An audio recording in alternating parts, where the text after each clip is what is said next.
ginisa ng bawang at sibuyas.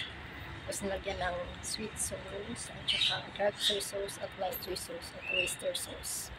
Yan yung ginawa natin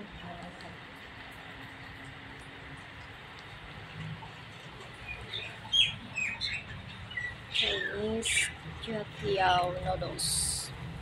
Ito yung pangapunan namin, guys. Yeah, let's eat.